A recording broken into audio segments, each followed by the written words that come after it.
Alright, welcome back to my YouTube channel. We're going to discuss some main topics that you guys have questions on the 2007 Subaru STI build that we're currently doing.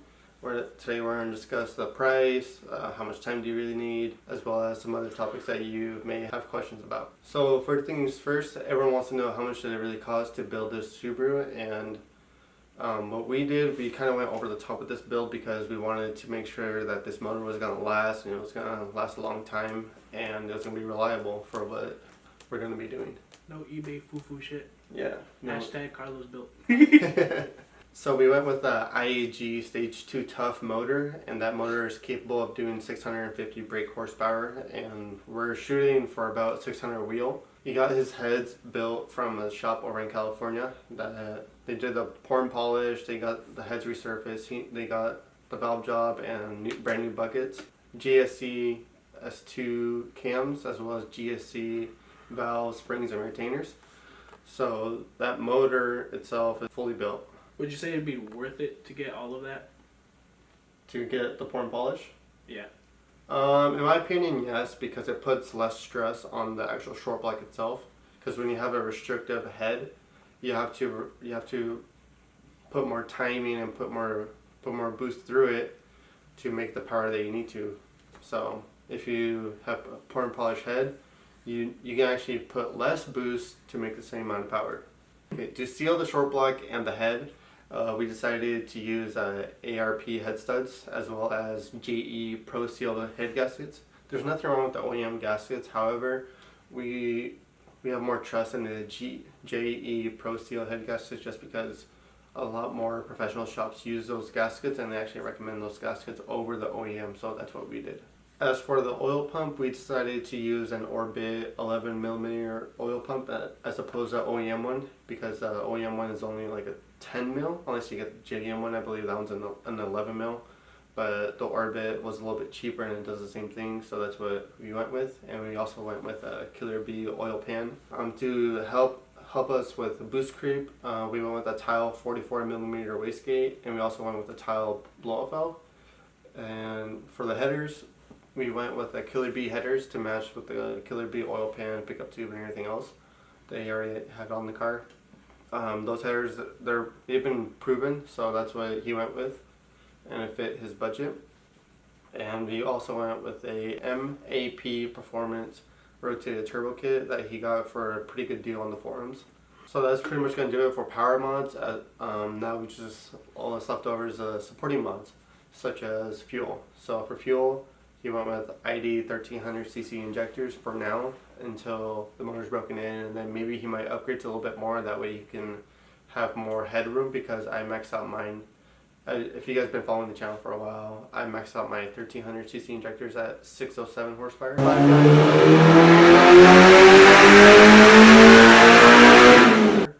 So he wants to push the envelope a little bit more, that way his injectors aren't maxing out when he's on his kill mode map.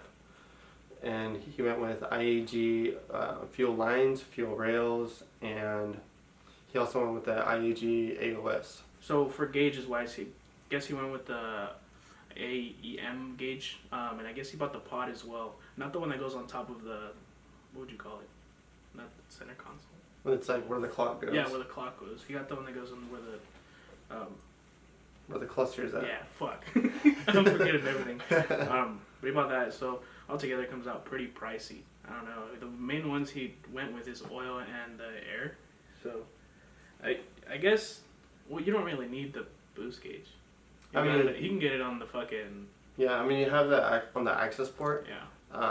But the oil and the AFR is super important, just because you want to make sure that you get good oil pressure when you're in boost as well as idling, and you want a second AFR gauge just because the ones that are on the Cobb, they don't really read as accurately. Oh, that's what I was going to ask right now. I was like, compared from your car, on the air and the oil gauges, are they different? Do they read different from what you have on the Cobb? Yeah, the AFR, I think it reads like 0.5 off what my AM gauge reads.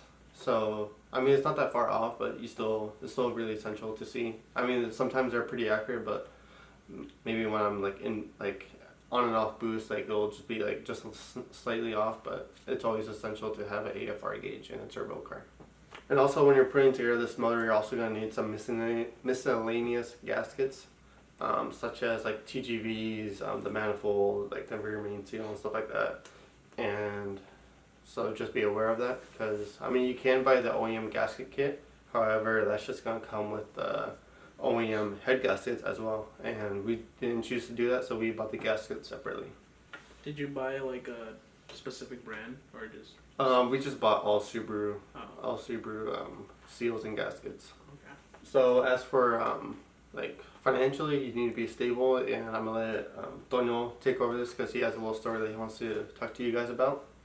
So basically, it's just the best thing to do is just kind of set off a little like funds away from like the build. Anything can go wrong at any time.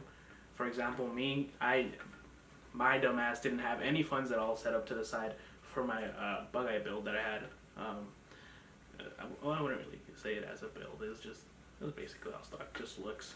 But I mean, either way, I didn't have the money to go ahead and buy whatever I needed, so like a new block or anything that I needed like that. The biggest thing that I fucked up with was, like I said, was the funds. My engine blew. I had no money. I had no spare car. I was asking my dad for rides to work, and that was like the biggest thing that sucked. You know, asking your parents for at least a helping hand in that occasion. So I've learned my lesson somewhat. Honestly, just blowing money on fucking parts and whatnot. But yeah, you just learn your lesson. I mean, if the story doesn't help, you'll experience it yourself one day. Hopefully not, but yeah. But so blew up the car. I sold it, and I got my dumbass self into a lease for another car. Just like adding to that's, I guess, short story of me. You do want to have, well, if you're gonna go into something serious and build your car for power, expect your car to be on jack stands for quite a while. Try to get a spare, maybe a cheap daily, something, I don't know, Honda maybe, I don't know, depends, whatever you'd like. If you want to go over the top, buy yourself a new car, whatever, if you have the funds for it, I guess. But yeah, try to get yourself a daily if you're going to build your car power-wise. I mean, aesthetics, I don't think you really need any, like a daily, unless you're going to be riding fucking grass to ass in that bitch. As for a timeline, whenever you're doing a big horsepower build like this, like you said, expect your car to be on jack stands for quite a while. This build, we're both working full-time jobs, and we're just doing this whenever we have days off or whenever our schedules line up perfectly. So from start to finish, it took about like a little over a month, which is like pretty incredible because like we only work on it for me like 2 or 3 hours at a time, like in a week or so. So that's pretty good work. Most shops they'll take like months. I've seen stories on Facebook where this guy sends his car, opens up his wallet, 20 grand later, the car still doesn't even run. So I mean, I'm pretty impressed with ourselves, but just be knowledgeable enough that, like, if this is your first time, just take it slow. Like 1 extra day of making sure everything's all good is way worth it in the long run, because if once that motor's in there, it's gonna take another like hour or 2 hours to pull it out, and then like what'd you do wrong, you know? So just be aware of the timeline. So for tools, it's pretty easy on a Subaru because all you really need is a 10, 12, 14, 17, and a 19. So it's pretty generic. The only special tools you really need when doing a build is you need a torque wrench. You need the AVCS cam gear holder for both the intake and the exhaust. As far as anything else we find at Harbor Freight or your local Lowe's, or you see us all the time. Like, I mean, yeah, we have like a pretty big toolbox, but all it's filled is just like Harbor Freight tools or anything like that. So for my torque wrench, that's the only thing I actually made sure wasn't Harbor Freight, because I wanted to have accurate measurements every single time. All around costs like $300, $400. But those tools, you always use them like anytime you're working on the car. I think biggest thing about the whole build, if you're coming in new to it, make sure you have the right information. Don't just go off of Facebook forums. Some people sometimes are wrong. I see a lot of people jump into Facebook forums. I see a lot of videos. Oh, what's wrong with my car? So then you got Facebook mechanics going in there and throwing it out, fucking computer nerds. So the grand total of everything, not including tools or labor, because we already had both of those things. Or aesthetics. The grand total of this is $12,000, 918. Just round it up to probably like Let's just say 13. 13 because of taxes and all that crap.